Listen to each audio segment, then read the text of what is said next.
सारे किसान भाइयों ने श्री बालाजी एग्रीकल्चर इंप्लीमेंट में फिर से आपका स्वागत है। किसान भाइयों, अभी जो तूड़ी की जो रिपर है यानी कि स्ट्रा रिपर है उसका सीजन आने वाला है और काफी किसान भाइयों तो नई रिपर ले चुके हैं, लेकिन कई किसान भाइयों के पास जिसके पास में जो पुरानी रिपर है उनको भी रिपेयर की जरूरत पड़ेगी।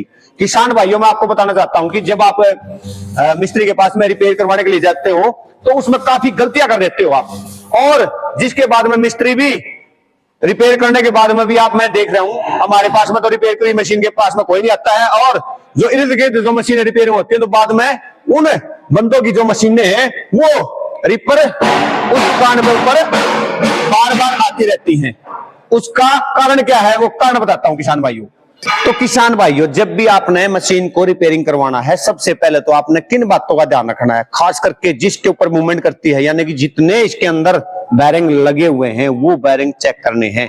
काफी किसान भाई के कहोगे ना भाई तो ठीक पड़ा है, बाद में फिर सीजन के बीच में आपकी कम से कम भी 10 टैलियां खराब हो जाती हैं। तो सबसे पहले चेक करने का तरीका क्या, एक एक बैरिंग को आप ये बेल्ट उतारने के बाद में, सारी बेल्ट उतार देने के बाद में मशीन की, उसके बाद घर पर ही चेक कर लो, आपको ये पता लग जाएगा मेरी मशीन में के बैरिंग में कौन से में दिक्कत है। और थोड़ी सी भी अगर मिस्त्री लाना, एक बार ऐसे करके आपने क्या करना है, एक बारी लेकर के ऐसे हिलाना है। अगर पूरी मशीन हिलती है तो इसका मतलब बैरिंग सही है। अगर ये सापट, जो ये सापट है इसके अंदर अगर गैप है वो है ऐसे ऐसे हिल रहा है तो इसका मतलब आपका क्या है, सापट की शीट खत्म हो गई है। अगर सापट नहीं हिल रही, इसके बीच में गैप अगर हिल रहा है तो इसका मतलब बैरिंग खराब हो गया। तो आपने बैरिंग तुरंत चेक करवाएं। कोई भी किसान भाई, यानी कि जब भी आपने रिपेयरिंग करनी है बैरिंगों का ध्यान रखना है आपको, ये मेरा वादा है। बैरिंगों की वजह से आपने किसी भी मिस्त्री के पास में दोबारा मशीन को 15 या 20 दिन का सीजन होता है जाना नहीं पड़ेगा। एक तो इस चीज का ध्यान रखना है, बहुत जो जरूरी चीज मैंने जो आपको बताई है।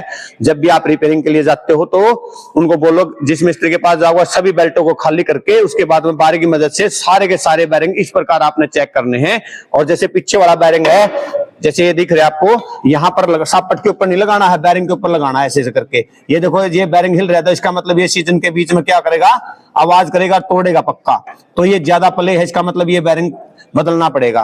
तो इसी प्रकार आपने क्या करना है, बैरिंगों की आपने क्या करना है, सारी की सारी जो है चेक करनी है मशीन की, ताकि आपको दोबारा सीजन के बीच में बाजना ना पड़े और आप फिर वो वेल्डिंग कटवा रहे हो या फिर वेल्डिंग से कटवाते हो या फिर वो पुल्लर से आप निकालने की कोशिश करते हो बैरिंग को, वो निकल नहीं पाता है, फिर आपका 10 टैलियां का खादा हो जावा है।